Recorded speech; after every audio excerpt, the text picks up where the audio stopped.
There was a night when the heavens above, two great cities glowed, not with the beauty of the stars, but with the fire of judgment. That night, every laugh in the streets, every proud boast, every whispered evil, was silenced forever. But such a night did not come without warning. It began far away, with a conversation between a man of faith and the God of heaven. Abraham lived in the hills of Mamre, a man who walked closely with God. The land below stretched into a rich valley, and in that valley lay the cities of Sodom and Gomorrah. They were places of great beauty and wealth, but their beauty had rotted into pride. Their markets overflowed with trade, their streets with music. Yet their hearts were hard and their minds darkened. They had no fear of God. They mocked righteousness, despised the poor, and filled their nights with wickedness. One hot afternoon, as Abraham sat at the entrance of his tent, he lifted his eyes and saw three men standing nearby. Without hesitation, he ran to meet them, bowed low to the ground, and welcomed them. He offered them water for their feet and bread for their hunger, not realizing at first that he stood in the presence of the Lord himself, accompanied by two angels in human form. They sat, they ate, and then the Lord spoke words that pierced the air. The outcry against Sodom and Gomorrah was great, he said. Their sin was grievous beyond measure. He would go down and see for himself, and if it was as bad as the cry that had reached heaven, the cities would be destroyed. Abraham's heart tightened. His nephew Lot lived in Sodom, and beyond family ties, Abraham knew the heart of God, merciful, patient. Could the judge of all the earth sweep away the righteous with the wicked? So, with humility, he stepped forward. Will you indeed destroy the righteous with the wicked? He asked, what if there are 50 righteous in the city? Will you spare it for their sake?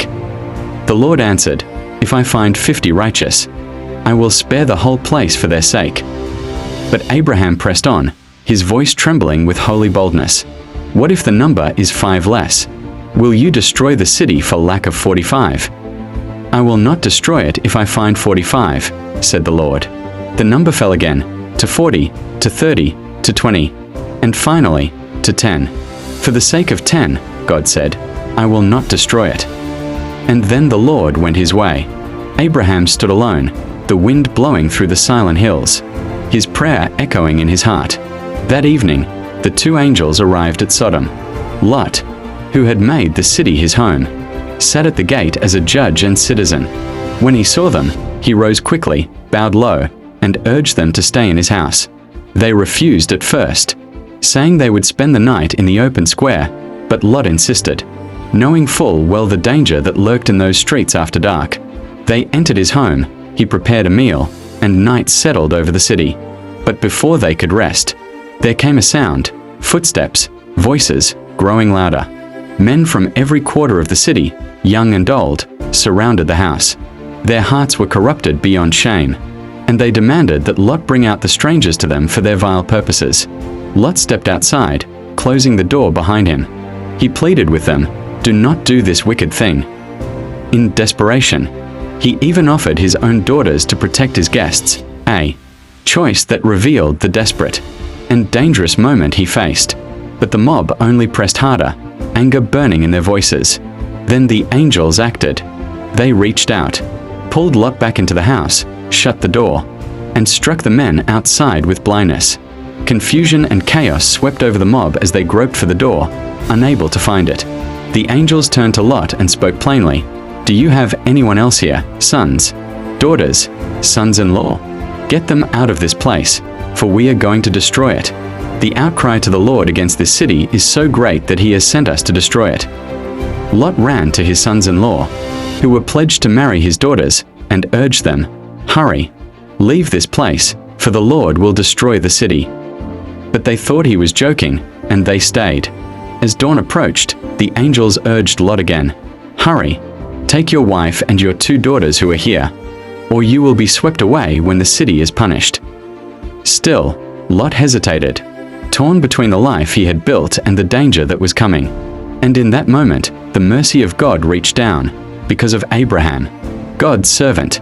The angels took Lot, his wife, and his daughters by the hand, and led them out of the city. Once outside, they gave one final command, flee for your life. Do not look back. Do not stop anywhere in the plain. Flee to the mountains, or you will be destroyed. Lot pleaded to escape to a small town instead, and they agreed. As the sun rose over the land, Lot entered the town of Zoar, and behind him, judgment fell. The skies opened, and from the Lord came fire and burning sulfur. It rained down on Sodom and Gomorrah, on every home, every street, every proud tower. The lush valley became a barren wasteland, the cities reduced to ash. But as they fled, Lot's wife turned. Perhaps it was a longing for the life she had known, a glance back at the place she could not release from her heart. And in that moment, she became a pillar of salt, a silent witness to the cost of disobedience. Abraham, far away, rose early and looked toward the plain. He saw smoke rising like the smoke of a furnace, and he knew. The cities were gone. But God had remembered Abraham and brought Lot out before the destruction came. And so the cities that once laughed in sin now lay silent under the judgment of God. Their story a warning for all generations. For when God calls you out of destruction, you must not hesitate, and you must never look back. Remember Lot's wife.